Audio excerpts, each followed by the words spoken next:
Right, we're back again. As you can see, I've started to do the weathering. It's not complete by a long shot yet, but we've made real good progress on this last day or so. So as you can see, I'll take that off there as well. It's not quite ready.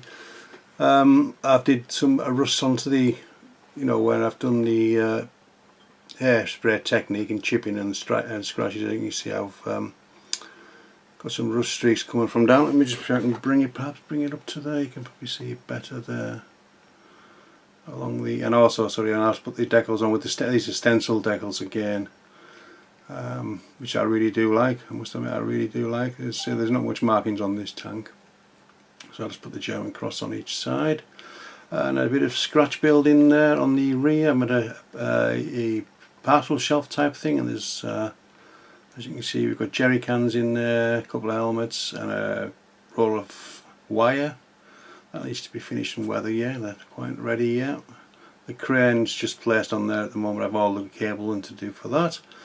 And the good news is I contacted Edward about the missing sprue, and they are sending me a new one. So hopefully I will have it within the week. Let's hope so. Yeah, so you can see I pulled the fender where the fender has come off. I pulled it off and showed the red oxide that needs dulling down a bit. It's a bit bright at the moment. I see there's a bit of a chip coming out there. I might have to sort that out. I'll touch glue it down, I think. Let's go down to the rear. Let's see if we can bring the light onto the rear there. So we've got, there's a chain wrapped around the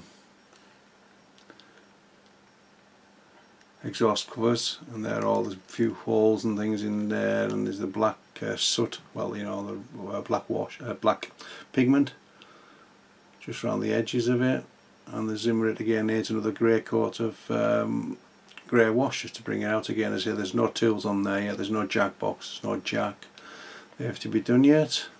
I see there's a couple of rust streaks again coming from the brackets that I put on there from the PE set. I'm thinking of hanging a rail of spare tracks on there, not 100% sure yet. And on the engine deck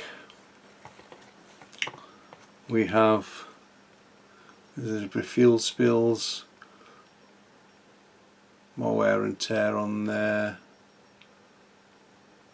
It's coming out really nice. The markings have come out really nice, and the hairspray technique, I do like it. I must admit, don't know why I've never done it. I've done it a couple of times, but that was when I first started. But I just thought I'd give it another go on this one, and this time it really worked quite well. And then let's carry on around the other way. And this way, there's no joystick. Where the hell's joystick coming from?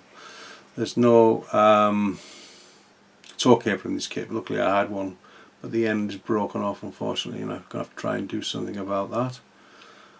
So I've done that wrap from the front right around there with a couple of brackets that I made, and so that just needs tidying up and a bit of weathering onto that yet. That's not quite finished.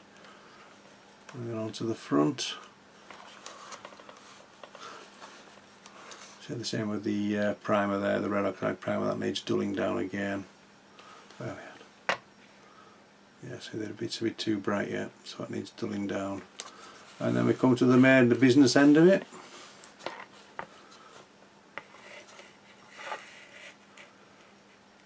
So we have the big motor. Luckily now, say with the fret coming, I can put the rifle in down there through the barrel. Barrel's finished almost, apart from the rifle in. It's got a black pigment around the edge of the thing, and a bit of pencil, just to bring out a bit of detail in the end of it. So it's getting there. It's getting there. And the MG on the front. There's a few rust streaks coming from there again, and from the markings from the top. So I've done no weathering on the top as such yet. That's to come. That'll be the next part of the build. The wheels I showed you last time, and now I've actually got them all finished and ready to go onto the tank now. This is the sprocket. It's ready to go on. All the wheels I say I've just showed you last time. I've got the metallizer on. I've just gone around the edges of the very ends just with the pencil, just to indicate where around the edges of the rim of the wheel as well. So I've done that on all the wheels, and on the idler. Where's the idler? There she's out. There again, I've done the same thing with the idler. I've just weathered it up and put a wash around there, so wash the pencil around the rim again, just to bring out that little bit. Probably some of this will get covered up with the weathering for the tracks and things like that, but it's there. If it needs to be shown, it's seen, it can be seen. So I've got this little, see, there was, I think it was 95 each link on the each length of these tracks. So I've got quite a few left. So I thought, well, I'm not going to throw them away or do anything with them. I may as well make a bracket for them. And I don't know if you can quite make that out. I don't think you can. No, not yet. I've got 2 butterfly clips onto. I don't know if you can really quite see that. No, let me just see if I can. I need to make them bigger actually. I don't know if you can see. I'm going to bracket the 2 little butterfly clips on there as well, so I don't know if you can quite make them out. But this has got to be weathered yet as well. This is not just got the base coat, the black and the brown wash on at the moment. There's nothing else on there at the moment. So that has to be weathered, and I was thinking of putting it out on the on there, but I'm going to hide some of the rust, but we'll see. Either there or on the side, I'm not too sure yet. So I've seen a few with them on the side, I've seen a few with them on the rear as well, so I could even put them, make some brackets, I can even put them there. The brackets are already made, so I could even hang them on there yet. I don't know. What do you guys think? The side or on the rear? There's the crane gone. Yeah, and I'm just in the middle of doing the barrel. So I put a bit of camouflage netting around it, trimmed it up, put a few of the fuel stain there just running down off it. So this is going to be weathered and tied down to the rear of the tank. So like I said before, they're getting towards the end of the one, they're desperate for fuel, so I suppose any time they could find anything they could put fuel into, they can they'd use it. So the crane, I've given it a pin wash at the moment, that's and weathered at the moment. So I now put the cable that up. Let me just bring that back in there. Come on, focus. There we go. Yeah, it's got to be the line on there. Maybe I have to get that taken out. And they say it's being weathered again, with the hairspray technique again, with the chipping and the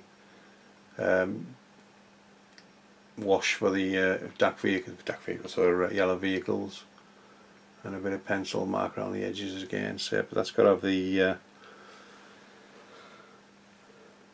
lifting mechanism for the actual wire. But now I say I'm waiting for that thread to come. I can do that now. But I can do the wiring first and then wait for the thread to appear, and then we can finish that off. And I've been online. I haven't seen many with aerials, but I did see a couple. So I've just done the old guitar one again. I broke the other one. I broke the actual piece that came with the kit. It snapped and then I lost it. I don't know where it went to. So I think that's where we are at the moment. So what I do next is I'll just carry on with the weathering, putting some more of the external storage on there and things like that. I'll start weathering the lower hull with a few pigments and things like that. I haven't quite decided. It'd be European earth, I would think, and maybe something else. Just not going to be overly hammered with the mud and things like that on the bottom. It's just going to be a light. Because I am thinking of putting this onto a Dio, this one straight away. Yeah, so that's where I'll get to. So the wheels I'll lightly weather the bottom of the hull. I'll assemble the wheels, and then we'll come back from there with that, obviously with a bit more weathering, and then we shall decide with the tracks, and they're all ready to go. As you've seen, they're all to the length, and I've got the little pins as staples ready to be popped in. I've damaged a few of them because obviously tracks were never perfect. There's a damaged couple. I did it intentionally, so but I've done it on the inside, so you're never going to see them, which was daft bugger. But never mind. Yeah, so as I said, there's a few bit of dust pigments that had to go on just on the top of the little bits and pieces again, just to finish off the stowage on the back here. As I say, the wheels, which are all ready to go. I'm tempted to leave one more guard off. I'm not too sure yet. I shall decide. That one's ready to go on if it needs to. But I'll put the track on first, and with having the cable that way, it's going to interfere. Well, it's not going to interfere that much actually, because it'll go that way. I don't know. I shall decide when I get the wheels on and the track on, and then I'll go from there. So I'll call this update number 3, and I will get back to you when I've done the weathering and carrying on with the weathering of the low hull and the wheel assembly, and then I'll get back to you. So hopefully I won't be too long, so we'll catch you later.